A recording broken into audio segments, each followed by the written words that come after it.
Doon ho sa simula, pinag-usapan nyo yung treason. May mga footnotes to history akong nasagasaan in the course of my job. Yung isa, yung libro ni Louis Glick na CIA Station Chief sa Maynila dati. Sabi niya sa libro, nag-apply daw na maging CIA sa kanya, si Ninoy. So, hindi ko to gawa-gawa, nasa libro to nung CIA Station Chief. Ikalawa, nung pakawalan ni Cory lahat ng political prisoners, siyempre, FOCAP, cover ng cover. Sinundan namin yung si Joma, tsaka si Commander Dante, all the way from where they were released sa kampo, papunta sa temporary presidential office sa Makati. Nandun si Cory, si Sagisag, si Joker, si Doña Aurora, tapos yung dalawang bagong release. Sabi ni Joma, karampatan, and this is all on videotape. Nandun ngayon sa ABS-CBN library. Sabi ni Joma, karampatan lang daw na isang Aquino ang magpalaya sa kanila dahil hindi sila magkakakilala hindi dahil kay Senador Aquino. Sabi daw sa kanya ni Ninoy, ikaw Joma, puro kalaway, wala ka namang armas, paano mo mapapalitan ng gobyerno? At sinabi naman daw ni Ninoy kay Dante na, ikaw sugod ka ng sugod, putok ka ng putok, wala ka namang ideology. Kaya daw ginawa ni Ninoy, isang araw, pinagtagpo sila sa bahay ni Ninoy sa hacienda. At doon, in the words of Joma, doon ipinanganak ang CPP-NPA. Nung mahuli si Ninoy after martial law was declared, lahat ng tao nagsasabi violation of human rights. And he was charged with all kinds of stuff, including his involvement with CPP-NPA. Yun lang ho, I just wanted to contribute. So it's not a question, but a sharing of some footnotes in history. So how would you react to that as a lawyer that you are, Bono? I've known all that a long time ago. Sol, no, because one of my friends, no, he's dead now, used to be one of the best ISAF chief, no, in this country. And he has written books on the subject, no, about treasonous behavior of some people who are already dead. I hope they'll rest in peace, even after the revelation of Sol, no. But you know, I don't like to hark back into the past, no? Because they might say that I'm a professional Aquino hacker. I mean, I hack them, buzzer, or I hack them to death, even if they're dead already, no? But the fact of the matter is there are historical facts in this country that tend to show, as Mentong has pointed out, a string that tie together grandfather, father, and son, no? And his grandson also. And I don't like to discuss that matter because that's a good subject for another book, no? Gusto kong iwasto ang kasaysayan. Napakaraming kasalanan ni Cory, bukod doon sa patay nuclear plant. Napakarami. Doon sa Meralco, sa Petron. Yung Petron, ginawa niya para ma-check yung, para hindi makapag-impose ng mahal na gasolina ang mga Caltex, Mobil, Shell. Kaya binuo yung Presidente Marcos yung Pilipinas Petron. Anong ginawa nito? Binenta. Napakaraming kasalanan ng mga Aquino, kaya pwede ba? Huwag nyo lang gawin, huwag na nila ipilit na mga hero sila. Yan ang isang malaking kamalian. Yan hanggang hindi nagtigising ng mga Pilipino sa bagay na yan. Hindi tayo ulan. Manila International Airport. Isipin mong pangalanan ng Ninoy Aquino International Airport. Ano naman kinalaman ni Ninoy? Ang nangyari tuloy, ang image ng airport natin, lugar ng murder, lugar ng political upheaval, lugar ng simbolo ng political crisis. Kaya napakapangit. Ba't hindi ba ibalik yan sa Manila International Airport? Ito pa isang nakakainis, nakakapag-init ng dugo ito. Yung Rizal Memorial Stadium. Isipin mo palitan pa naman ng Ninoy Aquino Stadium. O, ano naman, ikumpara nyo nga si Ninoy kay Rizal. Ikumpara nyo yung sakripisyo ni Rizal na talagang kusang nagpabaril para lang magising ng mga Pilipino. Ang Meralco, tingnan nyo yung Meralco, ha? Binili na yan ng administrasyon ni Presidente Marcos. Ginawa na yan pag-aari ng mga tao. Kaya nga tayo noon, nagkaroon tayo ng mga dividendo tuwing end of the year, nakakatanggap tayo ng cheque from Meralco. Bilang share natin, as owners of Meralco, ang ginawa ni Cory pag-upo niya. Binalik niya sa mga lobbies na walang bayad. Yan, alam niya ni Professor Ato. Malaking kapahamakan ang ginawa sa atin ng mga Aquino. And still, binubulat, ginagawang mga mangmang at ignorante ng mga Pilipino, sila ay hero. No? Paano nila ginagawa yan? Yung yellow media, every year, piniplay yung February Revolution. Kagagawa naman ng Amerikano yan eh. Dahil gusto nilang palayasin si Marcos dahil hindi na nila matiktahan. Mga kwentong higit pa sa kakaiba,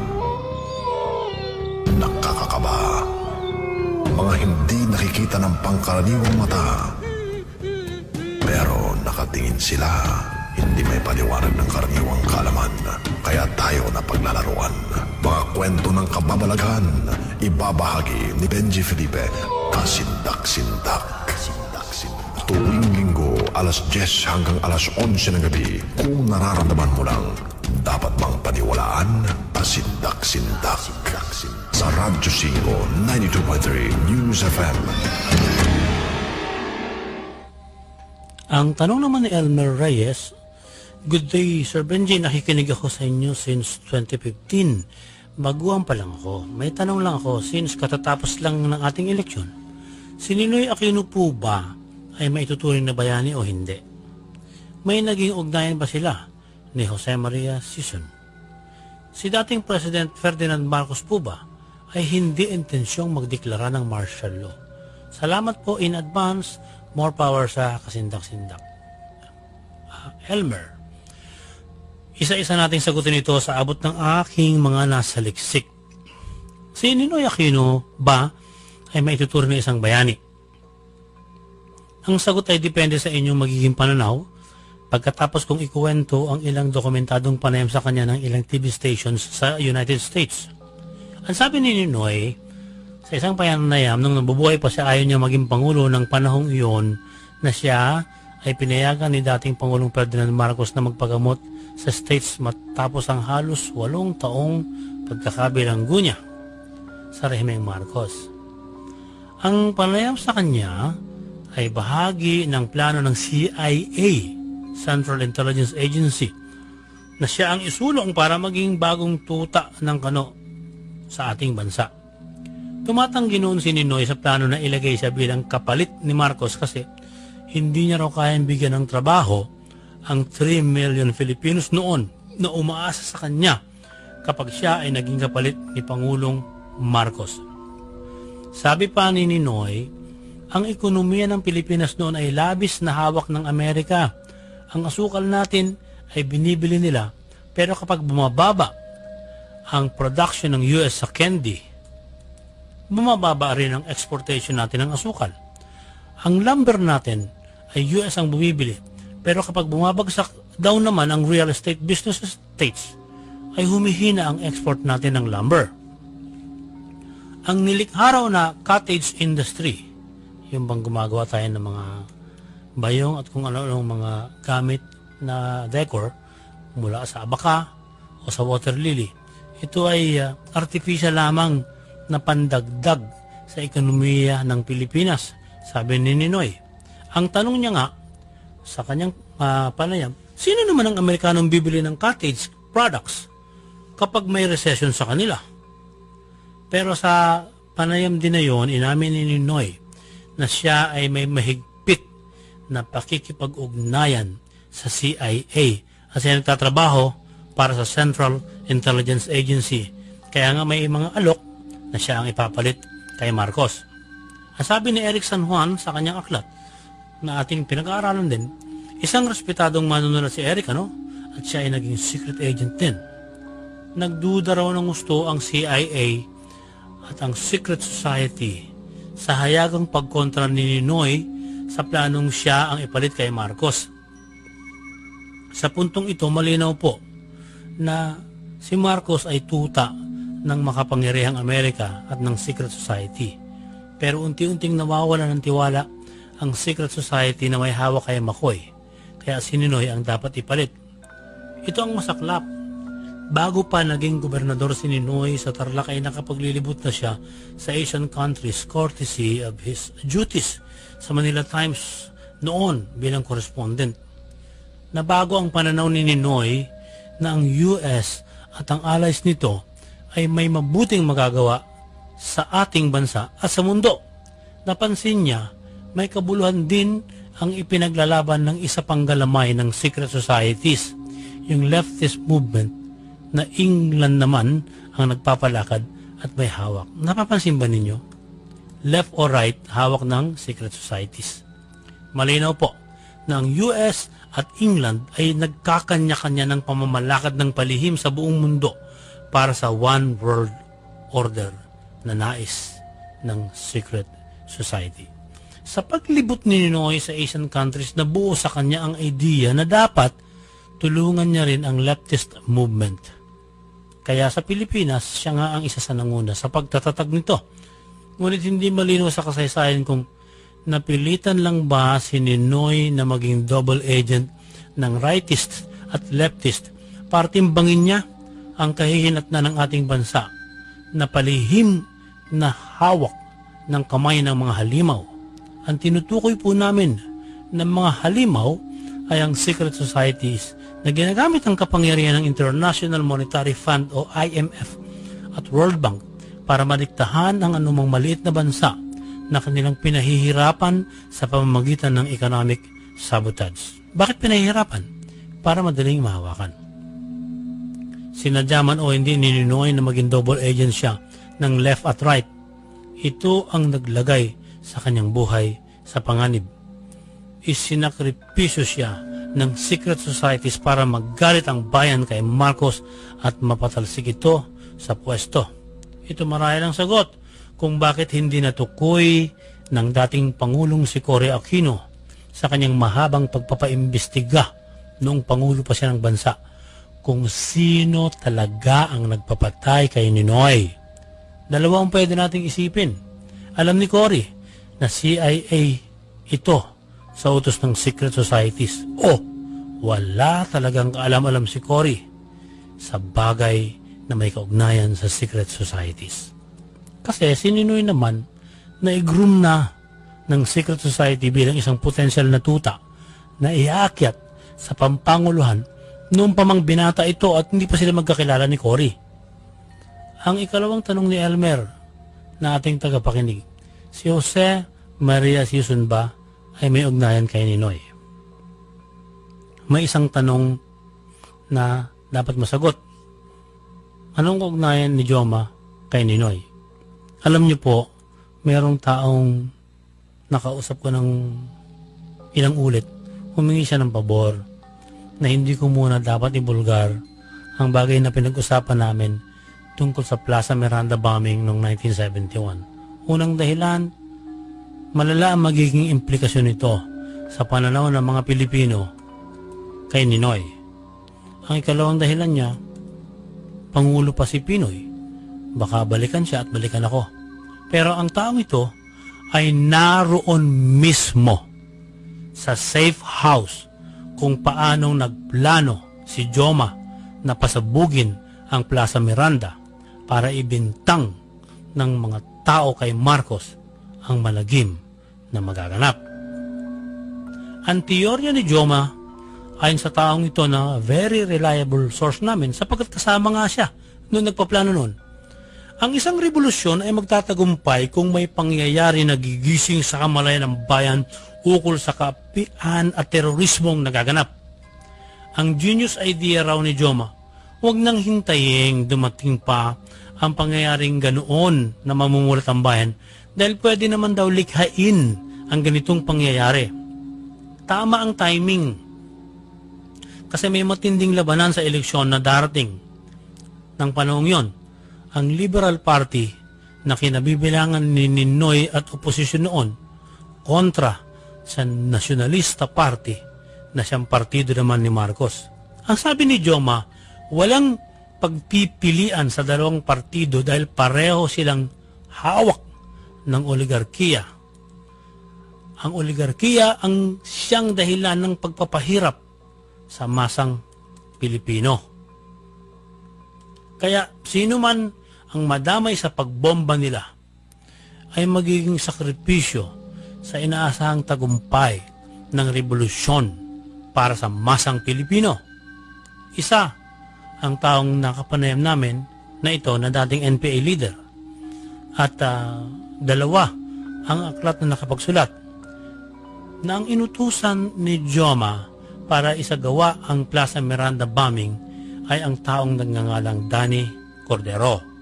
Si Danny Cordero ay NPA na nakatalaga sa Caloocan bilang urban organizer ng panahon yon. Si Danny ang unang naghagis ng bomba at ang ikalawa, hinala pa lang, hindi pa sigurado. Ang ikalawa ay hiniinalang si Nilo de la Cruz, isang taong involved sa Alice Bungkayaw Brigade. Si Danny po ay pinatay sa isang kangaroo court at saksi ang kausap naming tao nung siya ay barilin. Wala si Ninoy nang mangyari ang Plaza Miranda bombing kasi may ugnayan nga siya sa grupo ni Joma. Kaya alam niyang may magaganap at hindi siya dapat agad sumipot hanggang sa maganap muna ang pagsabog. Dalawa ang nasa liksik namin kinaroroonan ni Ninoy bago ang pagsabog sa Plaza Miranda bombing. Una, siya ay nasa High Alay building lamang sa Taft Avenue at hinihintay na maganap yon. At ang isa na nabasa namin, nasa Times Street siya sa bahay ngayon ni Pinoy sa Quezon City. Kung tutuusin, napakasama ng sitwasyon nila, hindi ba? Pero hindi po natin sila dapat husgahan kasi ang labanan sa pagitan ng mayayaman at ng mahihirap ay parang giyera din naman. Mayroon at mayroong buhay na madadamay. Iba pa po rito yung mas malaking giyera sa pagitan ng secret societies versus people on earth. Diba? Kasi pinahihirapan ng secret society yung mga nilalang sa earth eh. Nagkatotoo ang teorya ni Joma. Ibinintang kay Marcos ang pagpapasabog sa Plaza Miranda at umalsa ang maraming Pilipino. Kahit na hindi sila leftist, nakisimpatya na. Lumaki ang simpatya ng marami sa ipinaglalaban ni Joma na komunismo. Ang ikatlong tanong ni Elmer na ating tagapakinig, napilitan lang ba si Marcos na ideklara ang martial law at ang pagsuspindi sa writ of habeas corpus? Ito pong writ of habeas corpus ay utos ng korte sa sino man na kapag may hinihinalang itinago siyang tao, dapat itong ilabas niya agad. Napilitan si Marcos na ideklara ang martial law at hindi ito planado. Yun lang kasi ang alam niyang paraan para ubusin din ang kanyang mga kaaway. Bakit alam niya kung sino-sino ang mga kaaway niya bukod kay Ninoy? Kasi po, meron siyang Deep Penetration Agent, DPA, na nakakasakasama ng mga NPA at taga-report kung ano-ano ang mga top secrets na gagawin laban sa gobyerno ni Marcos. Batay naman din sa isang bahagi ng nabasa ko na isinulat ni Eric San Juan, ang DPA na ito ay siya mismo nagbenta ng 2,000 armas sa NPA na nabuko sa pagpupuslit sa Pilipinas. Kung inyo pong babalikan ng mga periodiko, ito yung tinawag sa mga dyaryo noon na Oplan Karagatan. Kung tutuusin, hindi naman talaga nabuko. Kinuwartahan ng DPA na ito ang grupo ni Joma. Alam niya may perang sinusupply ang China kay Joma. At the same time, isinusulsul niya kay Marcos na bumili ng armas mula sa China ang grupo ni Joma at ipupuslit ang mga armas. Kaya pareho niyang napakinabangan ang magkabilang grupo ni Joma, grupo ni Marcos. Doon sa Oplang Karagatan, muntik mamatay ang mga kasamahan ni Victor Corpus at mismo si Victor Corpus dahil nung sumadsad ang barko at hinahakot nila yung mga armas. Pinaputukan sila ng pinaputukan ng 2 machine gun sa 2 fighter planes ni Marcos. At ang naitakas lang nilang baril ay mahigit 200. Yung ibang naiwan doon sa barko, kinumpis ka na ng mga military at pinagamit sa Philippine Military Academy. Ito yung isang ironic sa ating kasaysayan. Ang arsenal ng PMA ay limas ang mga armas ng lusubin ng dating PMAer na si Victor Corpus noong 1971. Nilimas niya ang mga armas para dalhin sa Partido ng Komunista ng Pilipinas, sapagkat ang nagtatag ng CPP ay ang uncle niya na si Joma Sison. Pagkatapos ng paglimas niya sa armas ng arsenal ng PMA, yung armas na sinalubong niya para gamitin ng CPP-NPA ay nakumpiska ng mga tauhan ni Marcos at ipinagamit naman doon sa PMA. Para malinaw po, balikan natin ang tanong ni Elmer na ating tagapakinig. Sabi niya, si Ninoy Aquino ba ay maituturing na bayani o hindi? Kaya na po ang umusga ngayon. Naging double agent siya ng left at right sa paghahanap marahil ng sagot. Paano ba maiaayos ang kanyang bayan? Pero, alam niyang may lihim na kamay ng mga halimaw na gumagapang sa bawat maliit na bansa at kasali sa pinahihirapan ng halimaw na ito ay ang Pilipinas. Kung kasalanan din ba na hindi ibinulgar ni Ninoy ang bagay na ito noon? Siya ba ay kaanib sa kanilang layunin na one world order? O wala naman lang talaga siyang magagawa sa kapangyarihan ng halimaw na ito? Pag-isipan niyong mabuti. Ikalawang tanong, may naging ugnayan ba si Ninoy kay Joma Sison? Nilinaw na natin ang halimbawa. Ang Plaza Miranda bombing na noong naganap ay nakinabang ang leftist.